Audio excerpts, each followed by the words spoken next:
The IPS Academy provides online courses from some of the best instructors out there on mental health, personal development, lifestyle, nutrition, relationships, mindfulness, improving your life quality, etc. Each course we offer has been made in collaboration with an instructor who has also been a guest here on the Inner Picture Stories podcast. Have a look to see if there's a course to your liking, read the full course descriptions, and check out the thousands of positive reviews from students who have taken the course by going to innerpicturestories.com/academy. With that, let's dig into the interview. Welcome to the Inner Picture Stories podcast. My name is Jellis Vaas, your host and the founder of Inner Picture Stories, the educational platform on life. I hereby invite you to come on a journey with me. In each episode, we will dive into the life of an inspiring person seeking lessons of wisdom about life and the world we live in. Answers that you can take away and use in your own life. It's true that no one ever said life would be easy, but it's also true that no one ever said you had to do it alone. So get ready and let the journey begin. The reason most people are unhappy is because they're looking outside themselves for something that's very much within us. For a lot of people, and for me, I didn't realize the gifts that would come from pain and from suffering. And there's nothing wrong with fame and money and those things at all. It's just you got to know what your aim is and where you're coming from. This is episode 003 with award-winning author Debra Moffitt. Hey guys, welcome. Here we are once again with another inspiring guest on the Inner Picture Stories podcast, Debra Moffitt, with your host, none other than Jellis Vaas. Debra is an award-winning author and her acclaimed books include Awakening the World and Garden of Bliss. She also hosts some phenomenal writing/yoga/music retreats, which is in fact how I met her while attending one myself. She also has her own podcast, Divinely Inspired Living, where she interviews experts, and I apologize for their names as I will probably say one of them wrong. Experts as Isaac Tigretz, the founder of the Hard Rock Cafe, G.P. Sears, who you might know from the Ultra Spiritual Life episodes on YouTube, Chico Tartiele, the co-founder of the 5 Elements, and many more. She is just a fascinating person to talk to and someone just brimming with wisdom. In this episode, we talk about creativity and being a writer, but there are some incredible life lessons we touch upon as well. Some of the things we talked about are how she made that step from working in the corporate world into the creative one, how she deals with doubts about her own work, how she maintains that self-discipline to write a book, and we also talk about something that I and so many creative people at times struggle with, loneliness and how to cope with it. The list of interesting topics just goes on. This was an incredibly interesting conversation with some really valuable lessons to learn from and to take away. If you enjoyed this episode and gained some value out of it, I would very much appreciate it if you could take a minute to leave an honest review on iTunes. A lot of work goes into this episode, guys, and it would help me enormously to spread this wisdom around as much as possible. So thank you in advance, and without further ado, please enjoy this fascinating conversation with award-winning author Debra Moffitt. Debra, welcome to the show, and it's very good to have you here. I met you attending one of your Swiss Alp writing retreats, or writing yoga and music retreats, which was a phenomenal experience. And the location, the people, the foods, the teachers, you, Mooney, Luca, each one of you just knew your field of expertise so in depth, and the combination of writing, yoga, and music was just a perfect combination. Because I remember when I was looking for a writing retreat and I was browsing the web, yours just popped right up to me as the combination just sounded so applying. And we'll definitely talk a bit more about your writing retreats further on in the interview. But the main subjects why I wanted to interview you for, Debra, is on creativity and on writing. You're an award-winning author. You created, as I already mentioned, some incredible writing retreats. And you also have an own podcast called Divinely Inspired Living. So creativity is pretty much your life. So I'm very excited to have this conversation with you and to dig within your mind, within your wisdom and your experience about creativity and about writing. But before we do, I just want to start with a couple of starting questions as a warm-up. The first one being is, do you have any morning routines, Debra, that you feel contribute to your happiness? Well, first of all, Yalis, thank you so much for the invitation. It's great to be here. You have a great radio voice, of course. Oh, thank you. But so do you. Thank you. And just for listeners who don't know, Yalis is a very gifted photographer and videographer, and I can't wait to see what further work you're going to do. You've got some great videos on the internet, Yalis. Thank you. Appreciate that. So my morning routine. Yeah, for me, the morning routine for my creative process is really, really important. I have a very quiet morning routine. So I'm an early bird. I don't wake up with an alarm, but generally I wake up naturally between 4:30 and 5:30. Ooh, wow. Of course, it varies a little bit. Like it's a little bit later in the season today because there's less sun and my body might be a little more tired. So I sleep a little bit later, but generally it's quite early. And then I get up and I just stay silent. So I go and I sit in meditation.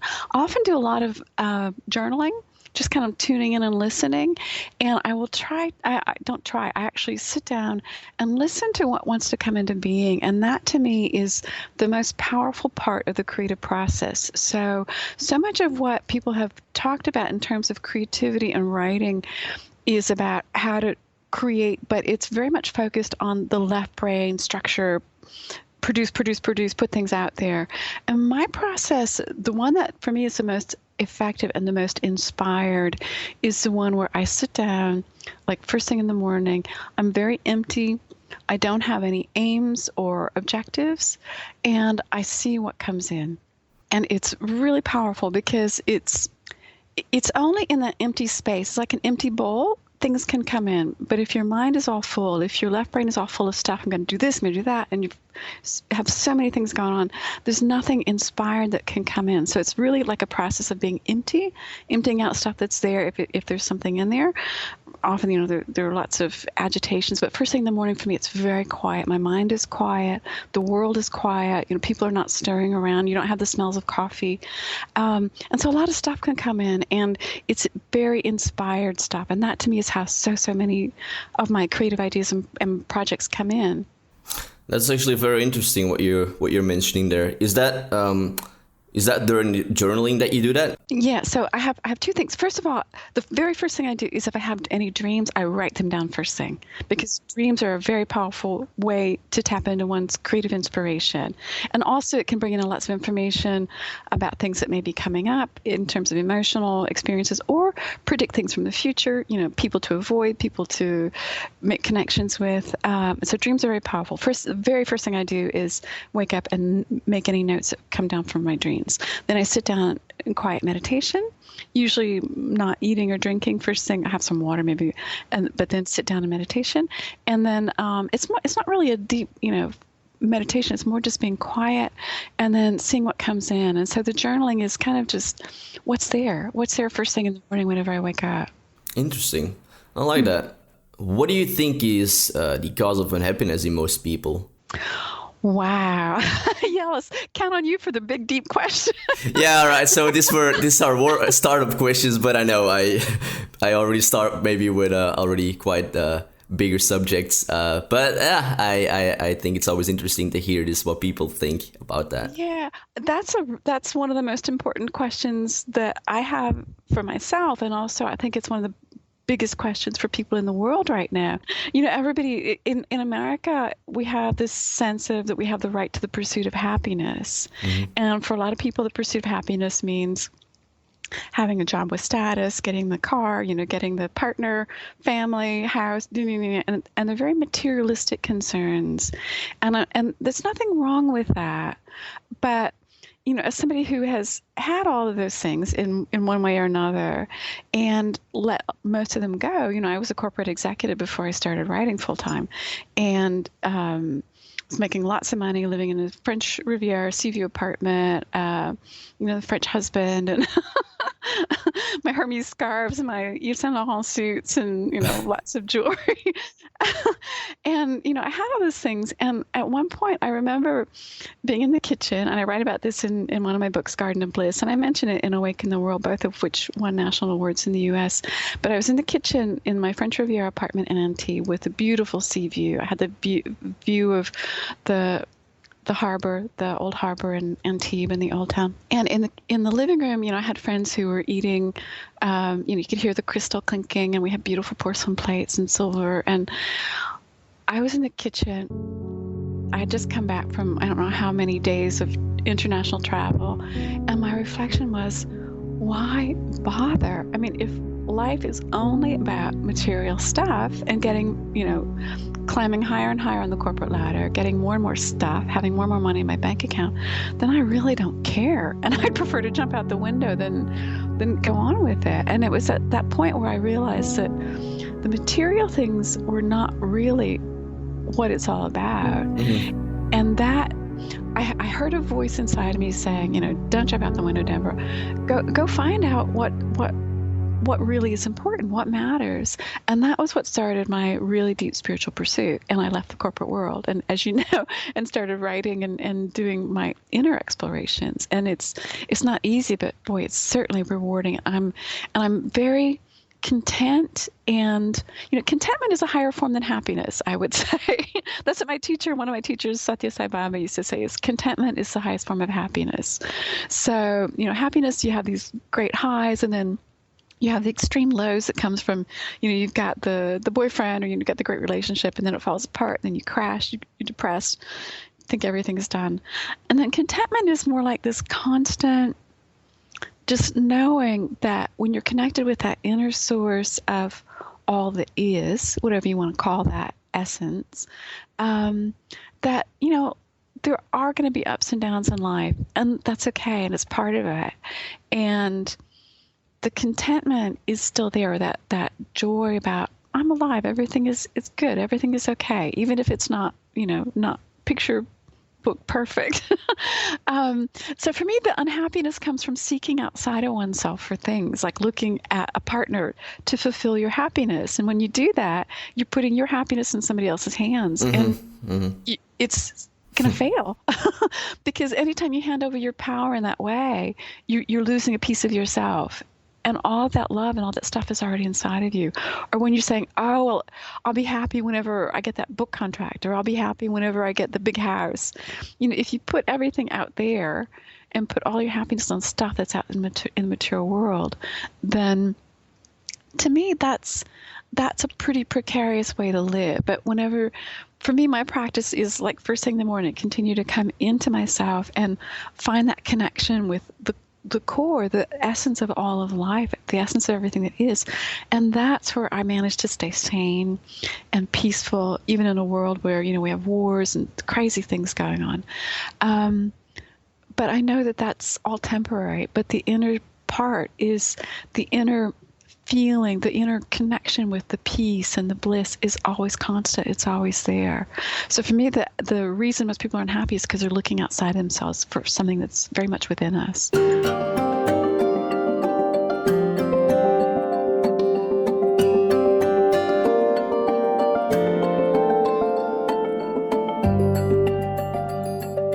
Yeah, if you focus too much on materialistic things, it leaves a kind of empty feeling within you. Mm-hmm. Because you're not receiving the same kind of love that you are if you're like connected with people more, or doing something that you actually love doing. What would be your advice to someone on how to deal with unhappiness then? Well, I don't like to give advice to people, because everybody is so unique, and everybody is so individual, that we all here for so many different purposes. And we all have very many different reasons for being here. Some of us need to work on relationships with other people, partnerships, relationships in terms of romantic relationships. Some of us need to be here to work on being of service and helping other people to heal, or, maybe in the medical professions or whatever. So my advice to people is to go inside and to find out what resonates as truth for them. but it's not something, again, that you can find outside. You can only find it within you. So, one of the reasons that many of our wisdom traditions, the religious traditions, have failed is because we've relied on priests and people outside of us to tell us what we need to do, to try to give us codes for what to do, right? That's true. and people reject that now because it sounds false. Maybe it was something that was useful when we really needed strict moral codes in the past, when there were, but now the real wisdom and the real truth is something that we find by connecting with our own conscience. But we can only hear that when we go inside to do it. And so we have to make the quiet time to listen. So for me, the important thing is to make, is to encourage people to listen to make quiet time, however that is. And for me, it has to be meditation first thing in the morning. Also before I go to bed, I do it before I go to bed. But, some people, it's being out in nature on a regular basis. But it has to be a space where it's quiet enough where people can actually hear that inner voice or that inner whisper, that inner subtle feeling of what feels right versus what feels like the whole world, the whole material world is trying to get you to do.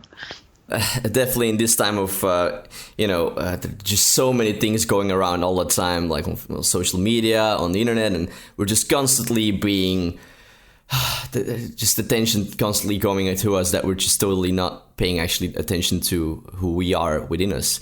And so spending time with yourself is one of the most powerful things that anyone can do. It's also one of the hardest things to do. Yeah, no, it is. Yeah. Yeah. Most of us are afraid of really facing ourselves and being with ourselves. And part of the process is we have to become our own best friend. Yeah, right. It's really funny because I talk with some people and they're afraid of actually getting to know who they are.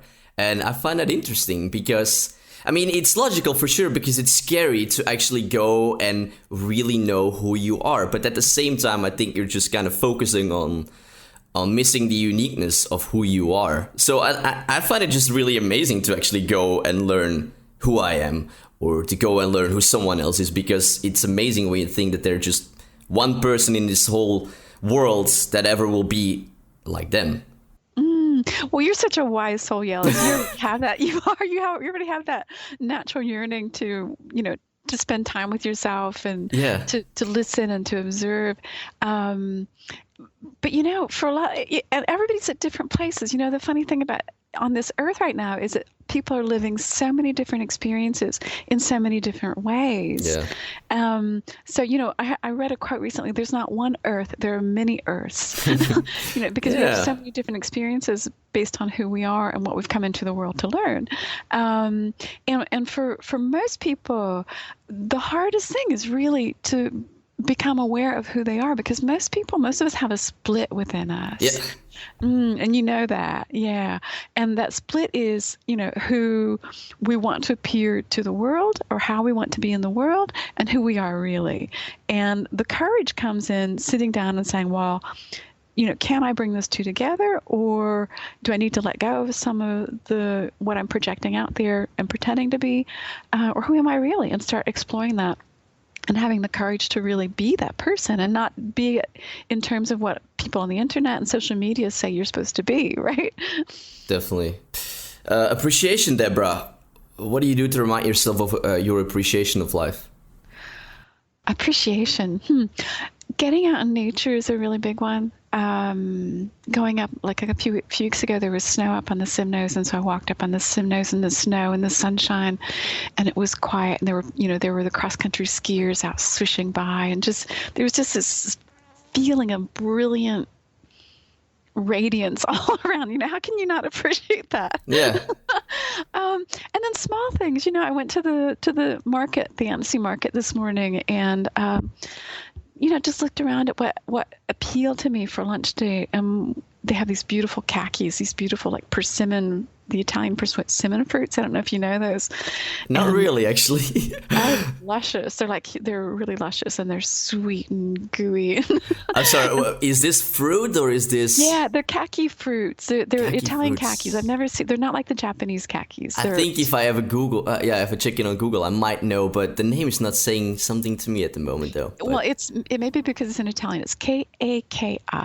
In any case, they're wonderful. They grow on trees. They're about the size of a baseball. They're kind of an amber color. Yeah. They're so luscious. And so I went out and I saw those this morning, went, I'm going to buy those. And then eating those. I had one just before we started. Oh my gosh, they're so luscious. So, it's appreciating the moments. And it's not just appreciating the good moments, but also the moments that can be uncomfortable and moments where I feel resistance. Yeah.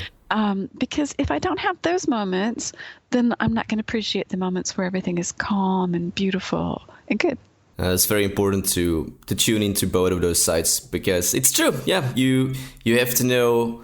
Well, you have to focus on the bad. I wouldn't say focus. I would say acknowledge. Okay. So what I try to do is, you know what I mean? So when I have like grief that comes up about somebody who I'm missing or somebody who I've lost, then I acknowledge that it's there, and then I let it move through my body, sometimes through dance or sometimes through stretching, or sometimes a meditation just comes through. Sometimes tears will accompany that, and then I let it go. So some people might consider grief negative. Mm-hmm. It only becomes negative when you block it and hold it in your body.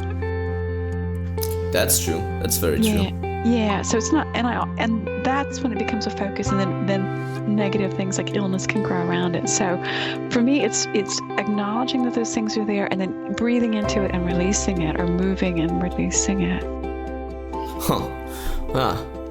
Debra, I hereby can't wait to move now to the main subjects of the show and dive more within your mind about writing and about creativity. And I would like to start off with the first question.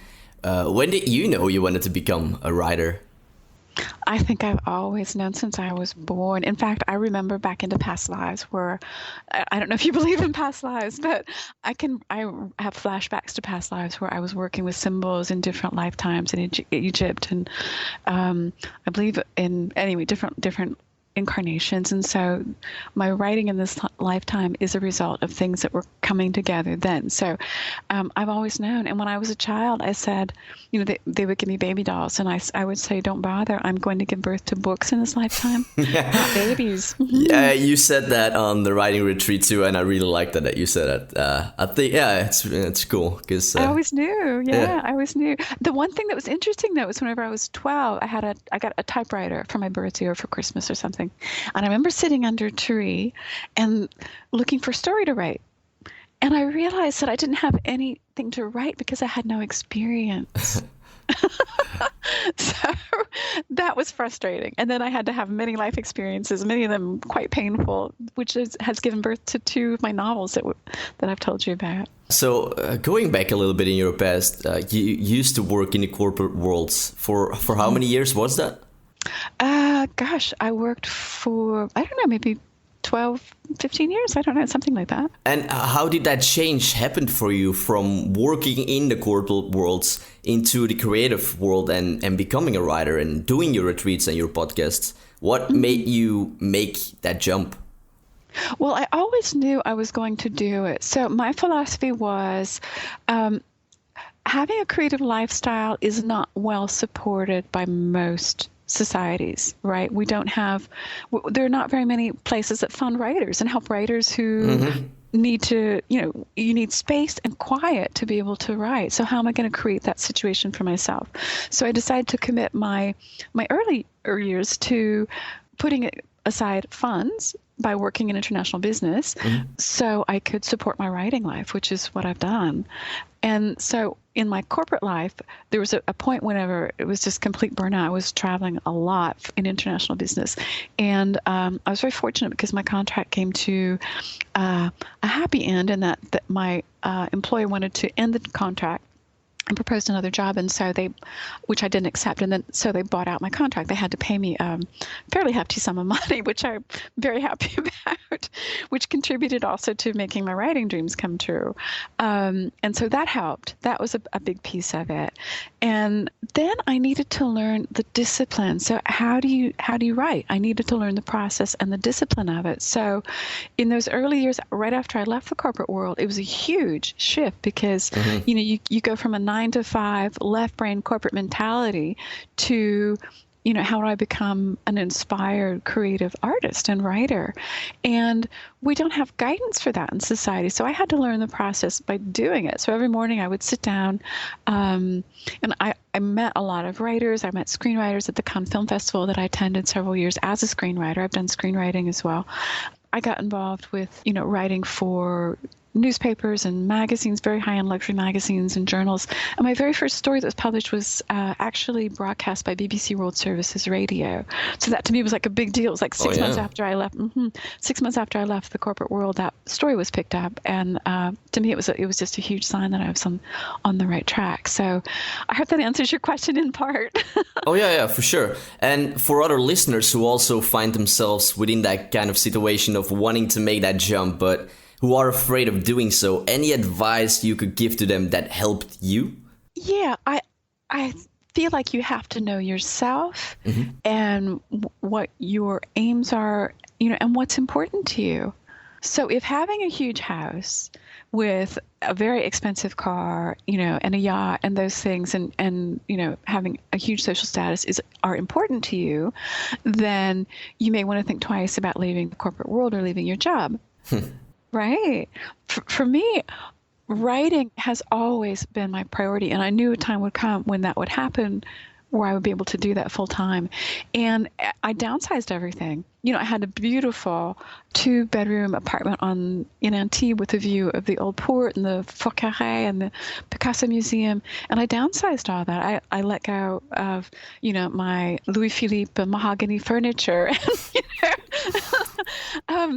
It just, to me, those things were not my priority anymore. Sorry. Go ahead. No. I just wanted to say it's important to really know yourself and actually what you really want in life. Because like you said, if you want like a big house, then maybe you should not actually go and pursue to be a writer, because it might turn out differently than your other job. Well, it depends. It depends on, everybody's situation is different. Some people are fortunate to have partners who support them in their creative endeavors. Mine has pretty much been me on my own. Yeah, that can be very tough. And sometimes it is. And, you have to find your own inner moral support and encouragement. And, also for me, my aim is not fame, and tons of money are not my main goals. My main goal with the writing is, how can I be of service to other people? How can I touch other people? How can I use my writing as a way to feed other people's spirits? Because I love books, and I pick up so many books and they're so dry and they're so empty and the words are so hurtful. They hurt me to read them. They just they pain me, and that's not my aim. My aim is really, and I feel everybody needs to do some soul searching about what their aims are with their creative endeavors. And there's nothing wrong with fame and money and those things at all. It's just, you got to know what your aim is and where you're coming from. So I think that's really important. There are many people, including me at times, when I want to share some of my work with the world, many of this feeling of doubts, which is holding them back from sharing that work, as it's a piece of your own emotions. It's something very personal. And for some, this feeling of doubts can even hold them so much back that they won't even share their work. How do you overcome such doubts about your own work? How do you deal with those doubts? That's a very good question, Yellis. By the way, your videos are great, and your blogs are great too. So I wouldn't hesitate about it. No, but everyone knows this kind of feeling, like because it's something personal, and it is. You don't want to get hurt by someone saying something bad about it, because sir.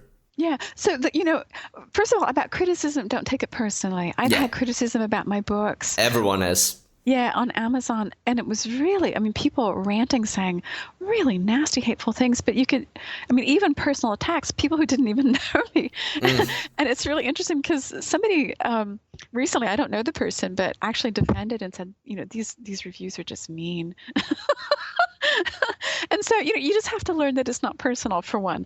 There are different stages. So in your initial creative phase, you really want to protect your creative endeavors and your creative energy, because when they're first being born, when you're first giving birth to that, those creative impulses that you're receiving and those creative urges and the desires to put things out there, you have to be really careful who you share them with.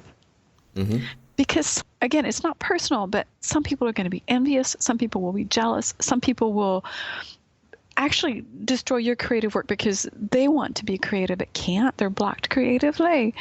And when you're initially creating something in a creative process, it's so personal, and you open your heart and you open your emotions, and you're pouring your soul into this creative work that you're doing, and you never know how it's going to be received.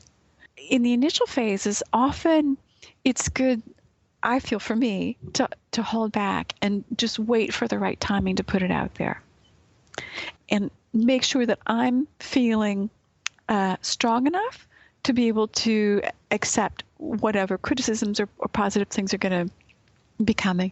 Some people don't care, and will just put things out there and say that it doesn't matter to them what other people say and feel.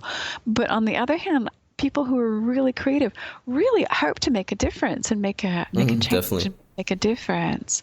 And when you're feeling solid and you're feeling strong in your creativity and your creative endeavors, then I would say just go for it. Just trust your inner voice. Trust that the universe is nudging you to put the things out there, and then just do it. And, maybe it's helpful for you to get encouragement from friends and support from colleagues and people around you. And that's great as well. Out of the books that you've written, Debra, what's been the most difficult book for you to write, and why? That's a good question. Well, the first one, Awaken the World, 108 Practices to Live a Divinely Inspired Life, was difficult because it took 20 years of practice to write a book that took 1 year. Okay, that took some time. Yeah, because the practices, I wrote the book that I wanted to read whenever I started my spiritual path. Because when I started, so many people were saying it was about religion, it's about having to do things this way and that way. And my book is about practices to help you access your own inner wisdom. And nobody ever told me that that's the way it was, but that's in my experiences, in my travels, in India, to Hindu temples, or, in Thailand, or, just in Egypt to Muslim, when I talk to Muslims in Egypt, all the practices are about helping people access their own inner wisdom. So that was a difficult one. The second hardest one is one that's with my agent right now, which is The Wedding Photographer. Okay. And that's a novel, and that was based on some really painful emotional experiences. And it was about so my second marriage had broken up. A man who I felt deeply in love with shortly after that happened wanted children, and I didn't, so that broke up. And I was just left going, what the heck is this thing about relationships and partnerships? And so The Wedding Photographer is about that question. What's this about? And that was hard because emotionally it dealt with all of my suffering and pain, but I'm very happy with the results. So sometimes I think sometimes gifts come from the suffering, gems come from the suffering. Where do you feel actually that you draw most of your inspiration from? Meditation. Meditation? Yes. Yeah. It's and travel. Meditation and travel. So they kind of go hand in hand. Place very much inspires my writing. So with The Girl on the Roof, which is the second novel, which is with my agent right now, I have 2 books that are out, the 2 novels, my first 2 novels. It's based in Annecy, where I'm at right now, in the French Alps during World War II, during the state of siege, which was one of the worst times in this area's history. It's a very beautiful area, but it's one of the worst times from January 44 to May 44, when the Gestapo was here, of course, on the French-Swiss border, and it was just terribly repressive, harsh conditions, rationing, total state of siege. And so that came from hearing someone here locally talk about a local custom where her grandmother told her about harsh winters when they could not bury people. And so when a loved one passed, they would wrap them in a shroud and put them on the roof on the north side so they would stay frozen until the ground thawed. Wow. Yes. So travel and customs, local customs and culture really inspire my writing. And then a lot of the pieces come together in meditation. Yeah, and I guess you have this too, but a lot of creative ideas or things that I create always come out of bad moments from my past. and I try to make them, draw the lessons out of them, or try to make something good out of them. So I don't really mind when something bad actually happens in my life, or when I feel bad, because in a way I always know that I can come to use it in my future somewhere, to go and put it to good use in a creative way. Because I guess you have that as well with your marriage and your past life. I guess it's a lot of it, your books were inspired by a lot of that too, right? Definitely. Well, you're why so yellow, so you already knew all this stuff. You already know all this stuff. It's funny because I had, society gives us many preconceived ideas. So you're supposed to grow up, have a marriage or a solid partnership and family and a certain type of job, et cetera, et cetera. I think those structures are starting to shift radically right now. Yep. But for a lot of people, and for me, I didn't realize the gifts that would come from pain and from suffering. But those have really, like many authors and many creatives, those have really been the source of, they're jewels, they're diamonds. Diamonds initially are under pressure, right? They're under great pressure. Mm-hmm. They're just a piece of coal until they come under pressure. And then they become these incredibly beautiful, stones that look like they're filled with fire. And that's how the creative process works. So if in those moments of pain and suffering, we can keep in perspective, like you wise yellows do, that these are moments that are really gems that are teaching us and will help us to grow and be creative in the future, then, that's a real gift. Yeah, and it helps a lot to think about those kind of struggles or that kind of pain, to think about it in that way, that you can actually, take them out as lessons and get something out of it for your future life. It's hard to do when you're in it. No, of course, it's definitely hard in the moment itself, but yeah, you just need to remind yourself within that moment, or try to remind yourself within that moment, of what you eventually can learn out of it. So this question is a question of a friend that a friend asked me on the first episode here of the podcast, and I'm kind of curious about your answer. There are many creative people, and non-creative people too, of course, who have a hard time to discipline themselves to keep working on whatever project they're working on. And you, as a writer, how do you spend months working on the same book, maintaining that discipline? How do you keep yourself disciplined and motivated through that process? That's a great question, because you never know what's going to happen to the outcome, right? Mm-hmm, you never know what's going to happen in the end. So, meditation, again, really fuels my creative process. So I keep listening. Is this what I'm supposed to be doing? Am I on the right path? And I just know it. So that's really important. Also, it's really important to distinguish between that inner sense of knowing and inspiration and the mind that often will try to undermine us. If we don't have a really strong inner sense of self-worth that's based in our spiritual life, a deep spiritual life, then to me, it's easy for the mind to undermine our creative endeavors. So it's important for me I have a very regular discipline. So I get up in the morning and I write. It's every morning until about, I always say noon, but it often ends up being until like 1 or sometimes 2. It depends. And then when I'm drafting a book, I have a minimum of 1,000 words a day. So I have a minimum, and it usually ends up being more like 1,500 to 2,000 words, especially if I'm well into the flow of it. And, as the more that I get my mind out of the way, the more the flow happens. So the trick is to stay in that inner state of calm connectedness with that inner space, that inner core essence, whatever you want to call it, and not allow the mind or any sense of low self-esteem to undermine. So you notice the mind maybe saying, this is shit, don't pay attention, this is shit, this is really disgusting, why are you doing this, blah, blah, blah. And you just have to say, okay, I hear you, fine, you can think that. Just sit over in a corner, and you can come back and tell me later. But right now I have to sit down and write. Right now I have to write. And for me, the hard points come when my emotional life is distressed. So if I have something emotionally, my emotional life is very, very important for my creativity. So if I have something emotionally, I'm very careful about who I let into my life, especially on an intimate level, because emotionally, it really affects my creative life. So I'm very, very careful about that. And so if emotionally something is off, then it can create a block for my writing flow. And I have to go for a walk, move it out of my body, dance, whatever, get it out of my body, and then I can come, sometimes it ends up with tears, or I'll feel anger that'll come up around a situation that's not related to my writing, but really related to something else. And then once it releases, then I can come back and sit down and calmly write. So that is really important as well, to the discipline.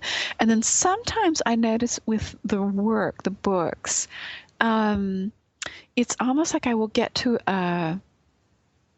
like the Girl on the Roof it's a beautiful novel, but there are also some very hard scenes in it, and I just had to stay with it. It's like I didn't tell anybody about it, which to me meant this is a really special book. I'm not telling anybody about it. And I just wrote. I sat down, and in 4 months it was done. Wow.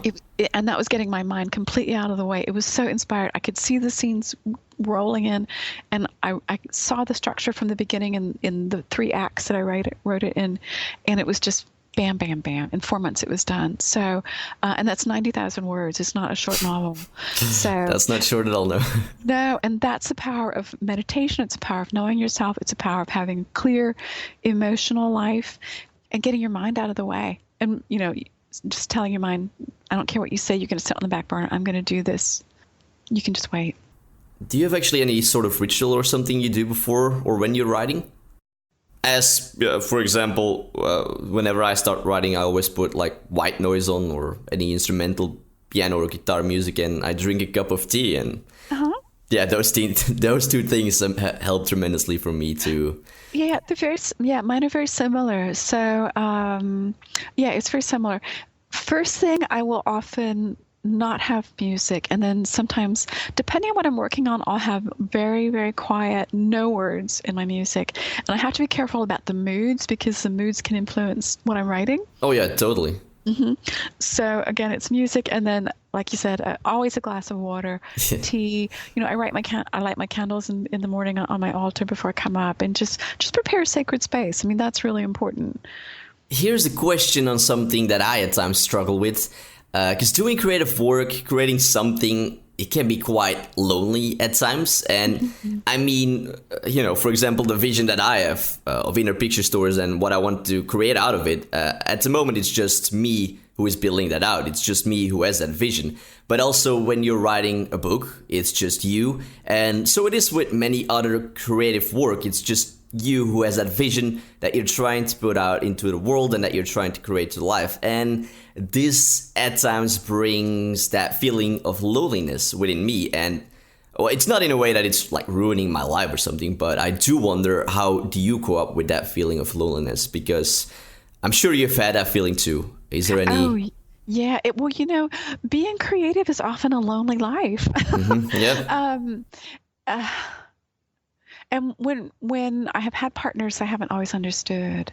So, or they can be jealous of your creative work. So, that's an interesting aspect of it as well. So one of the things that I do is I have, I have regular groups that I connect with, not about my writing work, because I'm very protective of that. And I've been in writing groups that have been very undermining. People who don't feel confident in their own work and their own creative life will often seek to make themselves superior by shooting down your work. For sure. And I've had that in several writing groups that I have been involved with, where we share for feedback, and I just don't do it anymore. And so I'm very careful about that. But I do have like a regular spiritual group that I do meditations with, which gives me a sense of connection. France is great because being in Annecy, you go out to the markets, and the French are very exterior. So you have a lot of public places, a lot of, places where people come together in cafes and markets and kind of chit chat and that kind of stuff. So that's one way that helps me to dissipate the loneliness of being a creative at home, right? And having my work at home. So I guess those are my answers for you at the moment. I don't know if that's very helpful, Yellis. No, for sure. Thank you. And then connecting with people like you. We have a good connection, and then I connect with people on my podcast, and then there are groups that I have connections with online as well. So that helps. Yeah, exactly. And I just want to take a minute here actually to talk about your writing retreats. The answer to the following question might come to sound very straightforward to many, but I do always wonder about it, as many times there is an extra layer. Why did you start organizing these writing retreats? It was inspiration. I really felt an urge and a need for people to have a space where they could connect with creativity by connecting with their own inner wisdom and inspiration. Because so much of what people learn about creativity and the creative process is left brain. And that just doesn't work.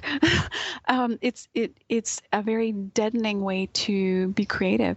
And so the first inspiration was creating a space that I would have liked to have found. Yeah.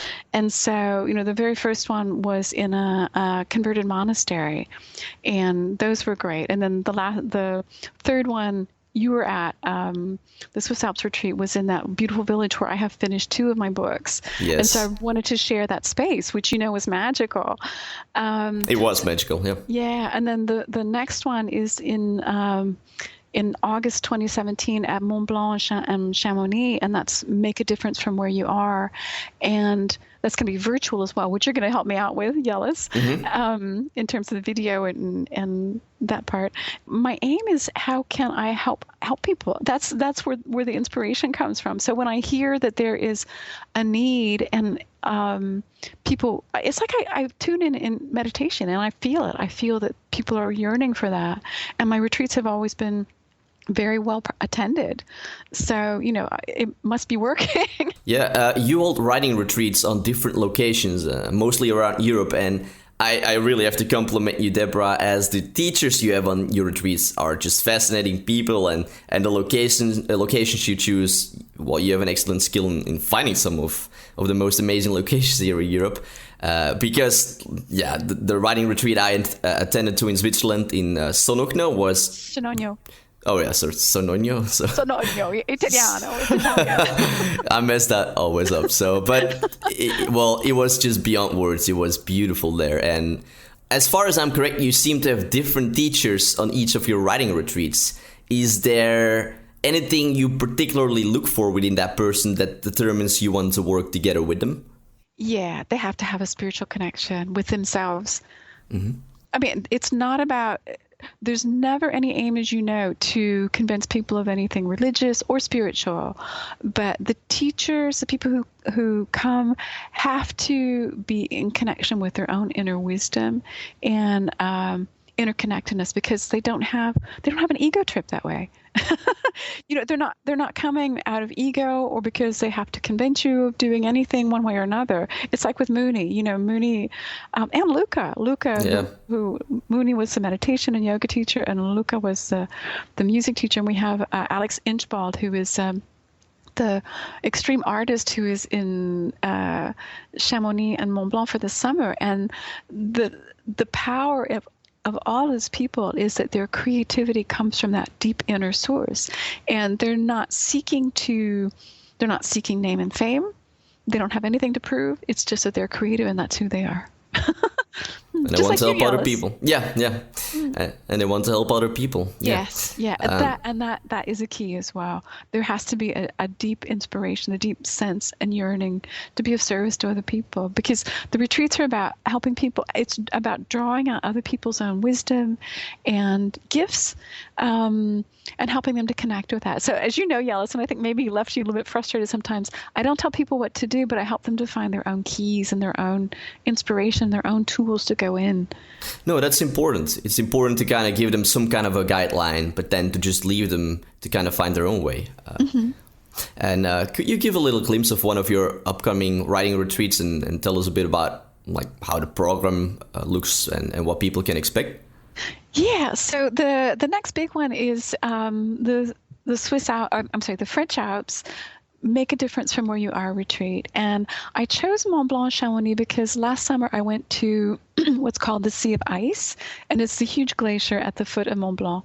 And there are signs as you go down that show you the sinking levels of the glacier. And it was it struck me so deeply how the glacier was diminishing. And the power and impact of climate change and so many things that are going on around us right now, that I wanted people to be able to come and see and have that experience of seeing what's going on with our climate. So that's part of the reason I chose this area, Chamonix and Mont Blanc.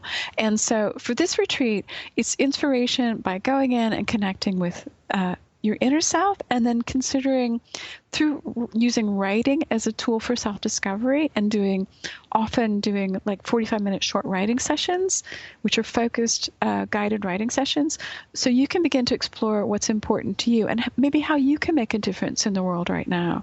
So that's the aim of it. The whole idea of make a difference from where you are is about encouraging people to feel empowered, because so many people feel like they have no power. We have no power to make a difference in terms of the climate, but that's not true. The retreat will be around encouraging people to go inside and connect with their inner wisdom and their inner guidance, which everybody has. Connect with their intuition, to reflect on, in their communities, is there something they can do at home to make a difference? Is writing their way of making a difference? And how can they put that into action? We're also doing the virtual side of that, which I've asked you to help me with, Yellis, where people can participate virtually and go into these places and see the shrinking glacier live, hopefully, while we're doing it. Hopefully the technology will allow that. And then also go up to the Aiguille de Midi, which is this beautiful, it's almost 4,000 meters, and step into the void. There's this glass box that you can step into. I know that, yeah. And also experience, the extremes, because we're going to be going from the heat of the Valley of Chamonix up to the 4,000 meters where there's snow and ice in the summertime. So and reflecting on what does it mean, and what is the experience of being at that perspective? Can you get a perspective that's different? So we'll use writing.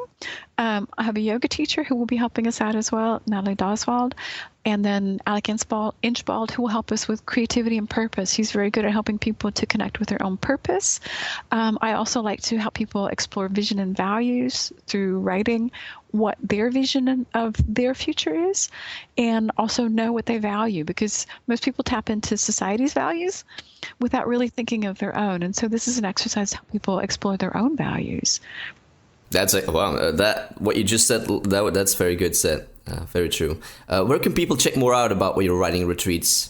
DebraMoffitt.com, DebraMoffitt.com. I'll put the link down on the show notes for everyone as well, where they can find your writing retreats. And here's one final question on the main subjects that I have. What does creativity personally mean for you, Debra?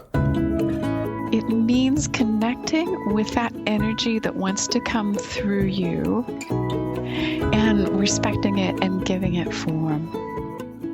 Debra, with that question, I already want to say thank you for just sharing all your wisdom of yours and your lessons on writing and creativity. And I hereby want to close the main subject and finish the interview with a couple of end questions. Okay. What do you feel your parents taught you well while you were growing up? What did they teach me well? They taught me a good sense of values, things you do and things you don't do. That's the main one. What would you have liked your parents to have taught you differently then? Affection. Affection? Yes, I was from a family that showed no affection. So it was okay to use the hand to hit somebody, to hurt somebody, but not for affection. And I find that really sad. I wouldn't like other people to repeat that. Yes. Do you have any personal Bible, Debra? Oh, gosh. Somebody asked me if I had a book that I would take on a deserted island, it would be a blank book. And so I have to say that my blank book is probably my personal Bible, because I tune in and I listen that way. That's so good. I don't know if that's maybe what you were searching for. No, that's perfect. Yeah, there are many great books that I read. Siddhartha by Hermann Hesse. I love Sri Ramakrishna's The Gospel of Sri Ramakrishna, I think. There's some great books. There's so many great books. Eckhart Tolle, The Power of Now. But my Bible has to be a blank book, because then I can scribble and let things come through and let things come out, and that's it. So your personal Bible will be just an empty notebook that you can fill in. Yes, I think without a blank book around, I would panic. And no lines. Oh, yeah. Yes, I do not color between the lines. I do not write between the lines. I'm not somebody who falls in the lines. Here, I just want to, these are the final 3 questions. What words of wisdom, what advice has helped you through your life? I think of my teacher, one of my teachers. I've had so many teachers. One of them in India was Satya Sai Baba. And the one that comes up often is love all, serve all. And he's really the person who taught me about love and unconditional love. And my effort has always been to bring that into my writing and my workshops and everything that I do. So, and it was also the logo that Isaac Tigert, of the founder of the Hard Rock Cafe, used for the Hard Rock Cafe that he found in India as well, who I interviewed. Really? Mm-hmm. So love all, serve all. That has to be that's Sai Baba. And what does it mean for you to stay connected with the world, and how do you stay connected? Is it, for example, to traveling or being in nature? We almost can't not be connected right now. Even if you want to go up to a cave and be a hermit, we are connected in thoughts to everything. I hear people's thoughts. So, it's not it's almost impossible not to be connected. So to stay connected, I use social media. I do that within reason, because I think sometimes people can go. It's easy sometimes to get drawn too much into that. So social media, also, staying connected with people in my meditation group is really important. And yes, staying connected with people like you and other people who just kind of regularly in my experience. Mm-hmm. So before I ask the final question here, where can people find and connect with you, Debra? Debra Moffitt at DebraMoffitt.com, www.Debra, Debra, Moffitt, Moffitt.com. And that's the best way. You can find out about my retreats, workshops, my blogs, my latest interviews and podcast. Perfect. So the final question here, from everything that you've seen, experienced, lived, and learned in your life, what is the one thing you know to be true? Love is. It's like, regardless of what happens, love, that energy is. And whether we can open up our awareness and being enough to experience it is another question. So part of my meditation practice always takes me back to that place of love. And love is energy. It's not, a lot of people think it can be manifested as romantic expression or, love of a mother for a child, but love, the all pure love is energy. Thank you, Debra. It was a real pleasure having you in the show. So thank you so much for sharing all this amazing wisdom of yours. Thank you, Yanis. I look forward to seeing also experiences you're going to have and what you're going to be sharing with us in the future as well. Thank you. Thank you. And I'm excited about your upcoming books. Is there actually any book that you could recommend for any listeners, a book from you that you can highly recommend them to check out? Well, I have 3 books. My first 2 books won awards: Awaken the World, 108 Practices to Live a Divinely Inspired Life, and Garden of Bliss. They both won, between them, they won 3 awards. And then I have a book of short stories, which is called Riviera Stories. And it's about my experiences of living on the Riviera, but of course fictional. And they're not about me, but they're different characters and expressions of things that I saw in the Riviera. But always, they're about all these people who see all this material wealth, like on the French Riviera, and they're just getting to the point where they realize there has to be something more. So that is the underlying theme of the whole book. There are 12 interconnected stories, and it's what is that something more that's beyond the wealth, the extreme wealth of the Riviera. Beautiful. I'll put them in the show notes for everyone to check out. And Debra, once again, thank you so much for being here on the show. Thank you, Jellis. It's been a pleasure. And there we have it, everyone. I hope you enjoyed listening to this episode as much as I did interviewing Debra. Definitely have a look at her writing/yoga/music retreats. They are quite an experience. Show notes about everything that we talked about can easily be found by going to innerpicturestories.com/podcast. Simply type Debra in the search bar and this episode will pop right up. Be sure to share this episode with your friends and family on Facebook, Twitter, Pinterest, etc. Help spread this wisdom around.